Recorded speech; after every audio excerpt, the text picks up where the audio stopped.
Question number 30 important सा लग रहा है. When the price of a commodity falls just 10%, the revenue of a firm becomes half of the original total revenue. ठीक है जी. If at the new price of 45 only 10 units are supplied, calculate original quantity. ठीक है जी. ध्यान से देखना, हमें क्या given है? प्राइस. चलो, when price is 45, क्वांटिटी कितनी है? 10. तो टोटल रेवेन्यू क्या है? 450.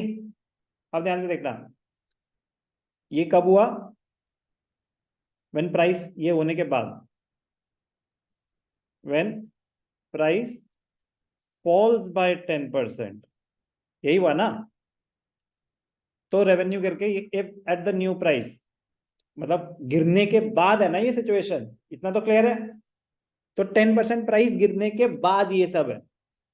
क्या है? प्राइस 45 है और जितनी भी only 10 units are supplied, the total revenue becomes half. तो टोटल रेवेन्यू कितना हो गया? 450. And this is half of the previous revenue before the price fall. The total revenue was double. अगर अब हाफ हो गया है तो पहले इसका डबल होगा. वेरीफाई भी कर लो, मतलब ऑब्वियस सी बात है, बट स्टिल. पहले कितना था? 900. प्राइस गिरने के बाद हाफ हो गया तो कितना हो गया? 450. इंफॉर्मेशन मैच कर रही है? ठीक है. अब करना क्या है? Price falls by 10%. तो फॉल होने के बाद अगर 45 है, if the new price is 45 after a fall of 10%, तो ओरिजिनल प्राइस निकाल लेंगे. Let the original price be x, new price is 10% अगर गिर गया तो 90% ऑफ x. यस और नो? आना 50 है, बट 50 का रास्ता पता होना चाहिए. आप डायरेक्टली 50 नहीं लिख सकते.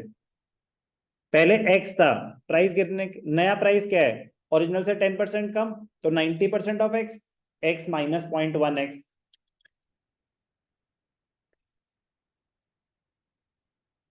Percentage change in price is minus 10%.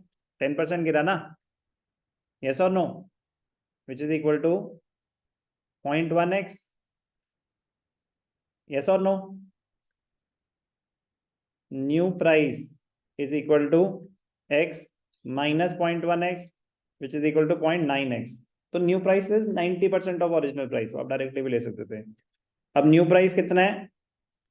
45. x is equal to 45 by 0.9, 50. अब वेरीफाई कर लो कि पहले प्राइस क्या था? 50. प्राइस कितने से गिरा? 10% से. 5 रुपए से गिरा, अब 45 हो गया. तो ये रास्ता पता होना चाहिए कैसे पहुंचे. अब आपके पास प्राइस भी आ गया, रेवेन्यू भी है. तो total revenue is P into Q. तो Q is equal to total revenue into P. Total revenue कितना है नया? और नया क्या? ओरिजिनल. और प्राइस क्या था? मतलब 18, 180 यूनिट्स. चाहिए क्या इनको? Calculate original quantity and price elasticity. मैंने जीरो कुछ आगे पीछे किया होगा. हाँ, वो मैंने गलती से 1 मतलब 9, वो तो ठीक है.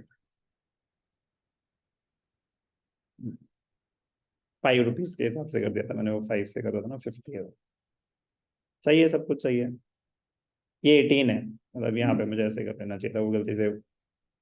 जो भी है, 18 है आंसर. बहुत इंपॉर्टेंट है, बहुत मजेदार है. और कुछ मांगे आपसे?